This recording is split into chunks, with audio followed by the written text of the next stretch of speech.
오늘 나눈 말씀은 창세기 15장에 나오는 여인의 후손에 대해서 나누고자 합니다. 창세기 3장 15절에 보면 내가 너로 여자와 원수가 되게 하고 내 후손도 여자의 후손과 원수가 되게 하리니 여자의 후손은 내 머리를 상하게 할 것이요 너는 그의 발뒤꿈치를 상하게 할 것이니라 하고 그렇게 말씀하십니다. 그래서 이 마귀에게 말을 하기를 너의 대적이 있는데 그게 여인의 후손이라고 그래요. 우리 인류의 시작을 보면 남자부터 시작했거든요. 아담부터 시작했는데 이 마귀가 인간에게 죄를 짓게 한 후에 하나님께서 마귀의 대적으로 여인의 후손이라는 그런 이 대적을 말씀을 하세요. 왜 여인의 후손일까요? 우리 이 창세기 2장 7절에 여호와 하나님이 흙으로 사람을 지으시고 그 생기를 그 코에 불어넣으시니 사람이 생명이 된지라 이렇게 나와 있어요. 그런데 여기서 이 생기라는 단어는 루아흐라고 이 히브리어로 말을 하는데 그 뜻은 영 또는 숨 또는 생기 이런 식으로 이제 말씀이 되죠. 여기서 우리가 이 생기를 영으로 해석하면 하나님이 영을 불어넣으셨다는 거예요. 그래서 그가 누구가 되냐면 네피시가 됐다라고 말해요. 이 네페시라는 것은 이 생명으로 해석이 됐지만 사실은 사는 존재라는 뜻입니다. 사는 존재. 그래서 산영 또는 사는 영, 사는 존재. 뭐 그렇게 해석할 수 있겠죠. 그래서 예수님께서는 바로 이 살리는 영이 되셨고 첫째 아담은 산영이 사는 영이 되었다라고 이렇게 나오는데 그거와 비슷한 맥락이에요. 그래서 네페시라고 그래서 이 사는 존재가 되었다라고 나와요. 그래서 꼭 이 뭐 생명이 되었다라는 그런 의미는 아닙니다. 그래서 하나님께서는 이 지구상에 아담을 루아흐를 불어넣으셔서 영을 가진 그런 사는 존재로 만드셨어요. 다른 짐승들은 그냥 직접 그냥 이렇게 만드셨죠. 그러니까 그들에게는 루아흐를 불어넣지 않으셨어요. 전도서 3장 21절에 보면 이 르아흐라는 단어로 나와요. 그래서 이 사람의 르아흐가 땅 위로 올라가는지 그 다음에 짐승의 르아흐가 땅 밑으로 내려가는지 그것을 어찌 알냐 하고서 이 솔로몬이 얘기를 하는데 그때 르아흐는 영이지만 영이라는 의미보다는 하나의 숨 또는 생기라는 의미가 더 강하다고 봐요.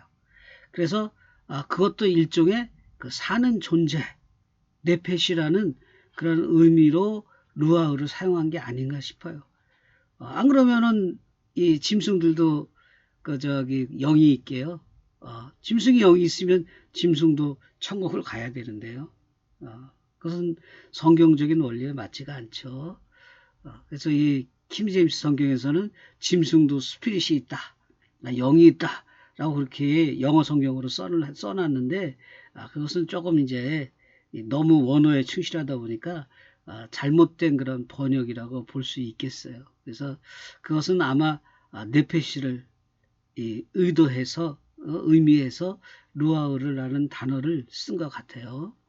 어쨌든 하나님께서는 아담에게 영을 불어넣으셨는데 루아흐를 불어넣으셨는데 하와에게는 불어넣으셨다는 내용이 없어요. 가인과 아벨에게도 불어넣었다는 내용이 없어요. 셋에게서도 마찬가지고 그의 후손들에게도 마찬가지입니다. 그러면은 이들은 영이 없는 존재일까요? 그건 아니거든요. 그렇죠? 영이 있어야지만 영원히 살 수 있는 존재가 되는 거거든요. 그러니까 마태복음 25장 46절에 보면 영생과 영벌이라는 단어가 나옵니다. 그래서 우리가 하나님을 잘 믿으면 영생을 얻는 것이고 하나님을 믿지 않는 것이면 영벌을 얻는 것이죠.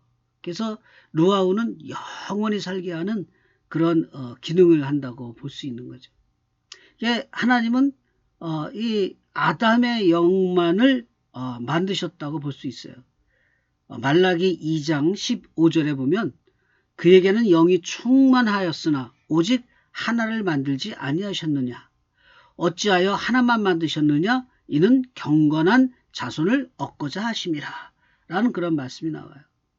영이 충만한데, 영이 많은데, 이 영이 넘친다는 의미예요. 영이 넘치도록 많은데 오직 하나만 만드셨다는 거예요. 아담에게만 영을 보내주셨다는 거예요. 그럼 어떻게 된 거죠? 네, 바로 이 하와를 아담의 갈빗뼈에서 이 하와를 만드셨을 때 그 하와에게 아담의 영이 분리됐다는 거죠. 또는 뭐 유전됐다고도 할 수 있겠죠. 우리가 쉽게 생각하는 것은 오늘날 그 복사기 있잖아요. 복사됐다고 볼 수 있어요. 아담의 영이 하와에게 그대로 복사됐죠. 그러니까 아담이 죄짓기 전의 영이 하와에게 그대로 복사돼서 아담이나 하와나 죄가 없는 깨끗한 영의 상태였어요. 근데 거기서 마귀가 와서 유혹을 하니까 하와가 죄를 짓죠. 그리고 자기 남편에게도 선악을 하는 나무의 실과를 줘서 죄를 짓게 만들어요. 그러니까 인간의 영은 깨끗한 그런 상태에서 마귀의 유혹으로 죄를 졌어요. 그래서 그 죄가 유전이 되는 거죠. 그러니까 이 후손에게 그대로 물려진다고 그렇게 볼 수가 있어요. 그러니까 그 아담이 하나님의 말씀을 불순종했습니다. 근데 그 불순종이 영에 새겨졌어요. 영에 새겨지니까 그와 하와 사이에서 자식을 낳아서 가인을 낳고 아벨을 낳았는데 이 가인과 아벨에게도 아담이 지었던 죄와 동일한 하나님께 불순종하는 그러한 죄성이 그대로 유전이 되는 거죠. 이 터툴리안이라는 사람이 있는데 AD 155년에서 240년경 살았다고 이렇게 추측되는 그런 사람입니다. 근데 이 사람이 영의 분리라는 것을 처음으로 주장을 해요. 그래서 인류의 영은 하나만 있는데 그 하나의 영이 이 아담으로부터 그 후손에게 분리되는 것이다. 그런 말을 합니다. 그러고서 이 사람이 이 원죄설을 주장을 해요. 그래서 아담의 그 원죄가 제일 처음 지었던 그 원죄가 그의 후손들에게 대물림된다 라고 그렇게 말씀하고 있는 거죠. 그래서 우리는 이 원죄에 대해서 왜 내가 태어났는데 나는 죄를 지은 적도 없는데 왜 내가 죄인이냐 라고 말할지 모르지만 저 갓난아기가 언제 죄를 졌냐 할지 모르지만 그 영이 복사되는 순간 유전되는 순간 응애하고 태어나는 그 아이는 죄를 지을 수밖에 없는 거죠. 그래서 모든 사람이 죄인이라고 성경은 말하고 있습니다. 그러니까 이 모든 사람이 죽을 수밖에 없는 그런 상황을 예수 그리스도께서 오셔서 대신 피 흘려 돌아가심으로써 구원해 주셨다는 그런 말씀이죠. 또 어떤 사람들 그렇게 얘기해요. 아니 예수님은 한 분이시고 인류는 수백억인데 그 수백억의 사람을 어떻게 한 사람이 죄를 대신 질 수 있느냐라고 말을 합니다. 그러나 성경은 지금 밝히 말씀하고 있는 거예요. 아담의 영은 하나다. 그리고 아담의 후손들의 영도 아담과 같은 영이라는 거예요. 그러니까 이 첫째 아담과 둘째 아담에 대해서 성경은 말씀하고 있죠. 그러니까 첫째 아담인 그 아담의 영이 죄를 지었는데 둘째 아담인 예수 그리스도께서 그 죄를 사해 주신 거죠. 그래서 성경은 그것을 말하고 있어요. 그러니까 우리는 모두 다 이 아담의 후손이죠. 왜냐하면 아담의 후손이 그 밑에 사람들한테 계속 유전됐기 때문에. 그래서 하나님은 신기하시게도 이 여인의 후손이 그 뱀의 머리를 짓밟을 것이라고 그렇게 말씀을 하십니다. 하나님은 이미 아신 거죠. 이미 계획하고 계신 거죠. 그래서 남자를 통한 자손으로서는 도무지 마귀를 이길 수 없다. 왜? 모두가 다 원죄를 물려받았기 때문에. 그러니까 오직 예수님의 이 영만이 그 여인의 후손으로서 그 마귀를 물릴 수 있다는 거예요. 왜 예수님의 영이 왜 예수님의 그 영이 이 아담의 영을 물려받지 않은 것이냐? 그것은 마태복음 1장 18절에 보면 예수님께서는 성령으로 잉태되셨다고 그래요. 그러니까 예수님은 아담의 영을 물려받은 것이 아니라 성령의 영을 물려받으신 거죠. 그러니까 성령의 영을 물려받으시다 보니까 예수님의 영은 바로 성령의 영이 되신 거죠. 아담과는 상관이 없어요. 그러니까 성경은 예수님은 죄는 없으신 분이다 라고 말을 합니다.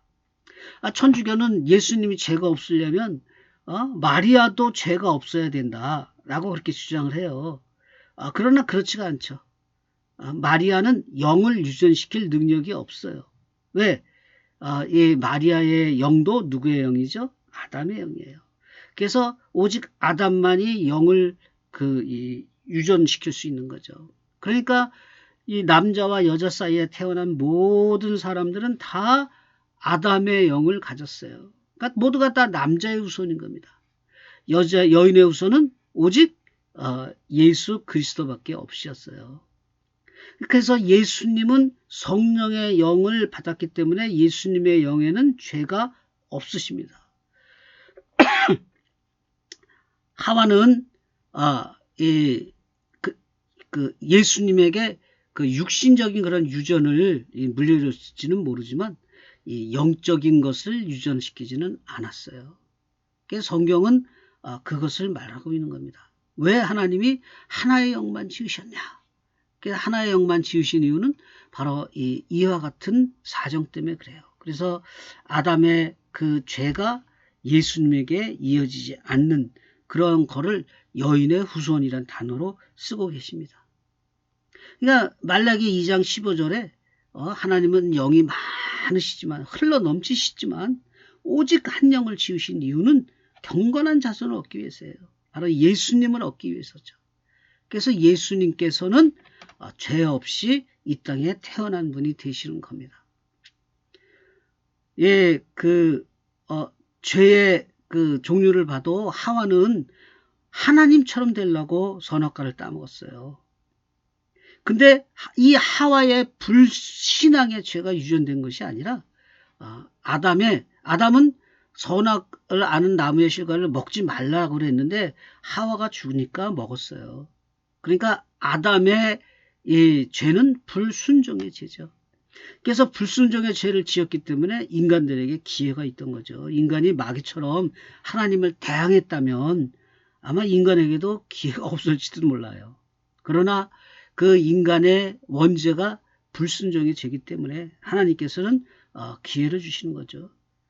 요한일서 4장에 보면 구원받을 죄가 요한일서 5장에 보면 구원받을 죄가 있고 구원받지 못할 죄가 있다고 말해요.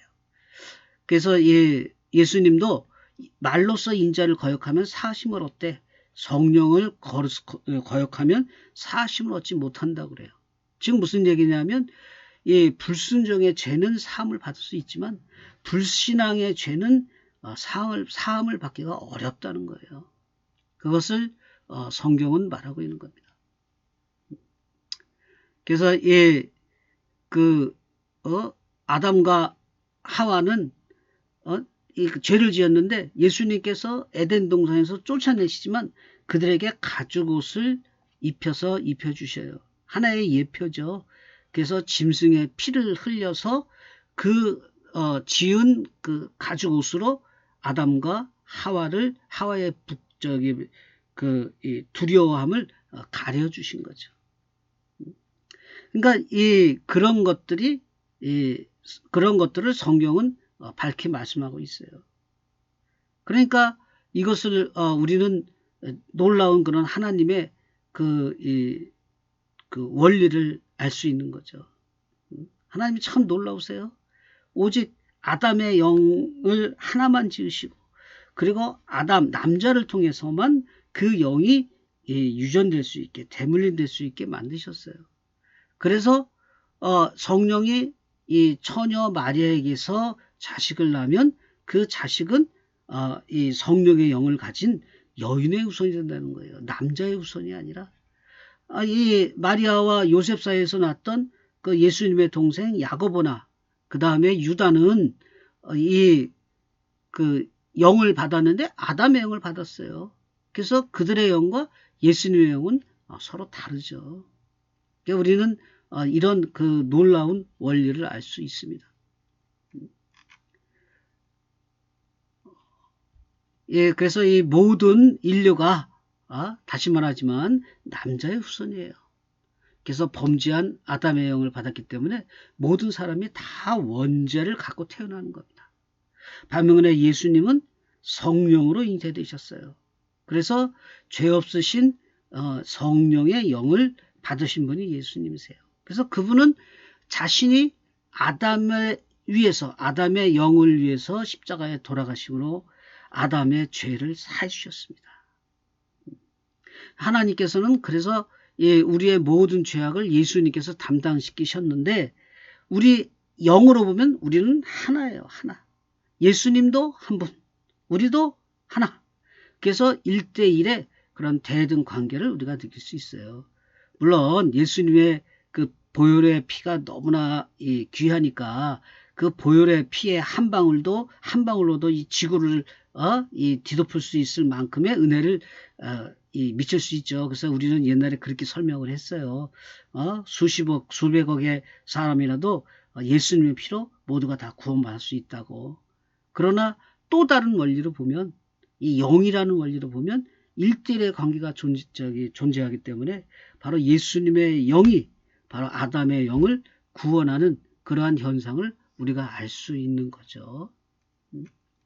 그래서 그 로마서 5장 12절에서 21절 그리고 고린도전서 15장 45절에서 50절에 보면 첫 아담과 둘째 아담 또는 첫 아담과 마지막 아담에 관한 내용이 나와 있습니다.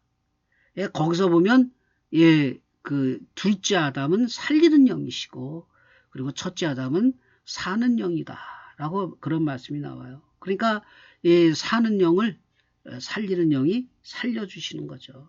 그러니까 우리 인류는 예수 그리스도에 의해서 구원받는 그러한 사는 영이 되었습니다. 예수님의 은혜가 너무나 크다는 것을 알 수 있죠.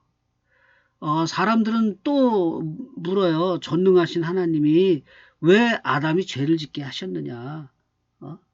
그거를 모르고 하신 거냐? 아니면 나중에 알고서 그거에 대해서 어떤 그 하나님의 계획을 세우신 거냐? 그렇게 말씀하시는데, 그건 아니죠. 하나님께서는 아마 아담이 죄를 지을 것을 아셨을지도 몰라요. 아셨겠죠, 당연히. 그러나 하나님께서는 무슨 다른 뜻이 계셨겠죠. 그래서 그 뜻이 무엇인지는 우리가 아버지 집에 가면은 바로 이제 알아들 수 있을 거예요. 그러나 우리가 추측하는 바는 예수님께서 이 땅에 오신 이유는 마귀의 일을 멸하려 하심이라고 되어 있어요. 그 마귀는 누구냐? 처음부터 범죄한 자예요. 그래서 우리 인간으로 하여금 범죄케 만든 자예요. 그래서 우리 인간이 마귀로 인해 범죄함으로써 마귀의 그 편이 되는 것 같은 그러한 상황이 벌어졌지만 예수님께서 우리를 위해 십자가 달려 돌아가심으로써 인간을 구원하셨어요. 그래서 인간은 마귀를 대적하는 그러한 그 하나님의 편에 선 그러한 존재가 되었죠. 그러니까 하나님께서는 뭔가 뜻이 있어서 우리 인간을 그러한 그 죄 짓는 상황에 버려두셨어요. 그러니까 하나님께서 로봇처럼 우리 인간이 죄 안 짓게 이렇게 딱 만드셨다면 우리 인간에게는 자유의지가 없는 거죠. 그냥 하나님의 뜻대로 그냥 움직이는 로봇과 같은 그런 존재였을 거예요. 그러나 하나님께서는 우리에게 자유의지를 주시고 그런 말미암아 인간이 죄를 지었더라도 예수 그리스도께서 오셔서 우리의 죄를 모두 다 사해 주심으로써 우리로 하여금 바로 하나님의 자녀가 되는 그러한 놀라운 그러한 이 상황을 만드셨어요. 그러니까 인간은 죄를 지음으로써 오히려 하나님의 자녀가 되었어요. 그래서 사도 바울은 그러죠. 그렇다고 그럼 죄를 더 짓느냐? 그럴 수 없느니라 그랬죠. 우리가 죄가 많은 곳에 은혜가 많다. 그러나 우리는 그 죄를 일부러 짓지는 않죠. 그러나 어떠한 상황이 어쩔 수 없는 상황에서 우리가 죄를 지을 수는 있어요. 그러나 그리스도 예수 안에 있는 생명의 성령의 법이 우리를 죄와 사망의 법에서 해방하였다고 사도 바울은 말하고 있는 겁니다. 그러니까 우리는 예수를 믿고 구원받을 수 있어요. 또 우리가 예수님의 뭐가 됐죠? 성령의 성전이 됐어요. 그러니까 이 옛날에 아까 잠깐 얘기했지만 아담과 하와가 죄가 있는 상태에서 죄를 지은 게 아니고 그의 영들이 깨끗한 상태에서 마귀에 의해서 죄를 지었습니다. 그러니까 인간의 영은 죄를 지을 수 있는 그런 상황에 있었어요. 근데 예수님께서 승천하심으로써 이 땅에 누구를 보내셨냐 하면 성령을 보내셨어요. 그리고 성령은 우리의 몸을 성전 삼아서 우리의 몸에 들어오신 거예요. 그러니까 우리의 몸을 성전 삼고 우리의 영을 지성소 삼아서 지성소에 거하시는 거죠. 그러니까 우리가 옛날에 제사 지낼 때 지성소에는 아무나 못 들어갔죠. 오직 대제사장만 들어갔어요. 이 마찬가지로 우리의 영에는 성령이 지금 들어오셨어요. 그래서 이 우리의 영을 악한 자들이 만지지도 못한다라고 성경은 말하고 있어요. 요한일서 5장 18절에 말씀하시길 하나님으로부터 나신 자가 그를 지킴에 악한 자가 그를 만지지도 못한다. 이렇게 말씀하세요. 그 앞에서는 하나님으로부터 난 자는 다 범죄하지 아니하는 줄을 우리가 아노라. 그렇게 얘기해요. 우리 몸은 죄를 짓는데요. 사도 바울이 그랬잖아요. 우리 지체 속에 있는 한 다른 법이 우리를 죄의 법으로 사망의 법으로 이끌어가는 것을 본다고 그랬는데요. 그래서 공고한 사람이라고 아주 애통했는데요. 그러면은 이거 모순되잖아요. 그렇죠? 요한의 말과 이 사도 바울의 말이 틀리잖아요. 요한의 말은 바로 우리의 영을 얘기하는 거고 그 다음에 그 사도 바울의 말은 우리의 지체, 육을 말하는 거죠. 그러니까 우리의 육은 자꾸 범죄하게 돼 있어요. 왜? 하나님께서 우리의 영은 완전하게 구원하신 것 같아요. 그러나 우리의 몸은 하나님께서 우리가 스스로 성령의 힘을 의지해서 성화되기를 바라시는 것 같습니다. 이게 상황이 조금 틀려요. 그러니까 우리가 절대로 죄를 짓지 않고 범죄하지 않는 것은 바로 성령 때문이죠. 그러니까 우리 하나님께서는 바로 우리의 이 영에 자정하고 계세요. 성령으로서.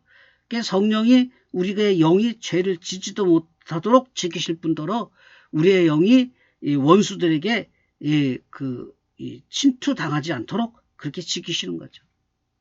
우리의 몸속에는 뭐 성경에 보면은 예수님께서 그렇죠. 그 집이라고 비유하면서 우리의 집에 귀신이 쫓겨났다가 나가서 자기보다 더 악한 영 7귀신을 데리고 들어온다.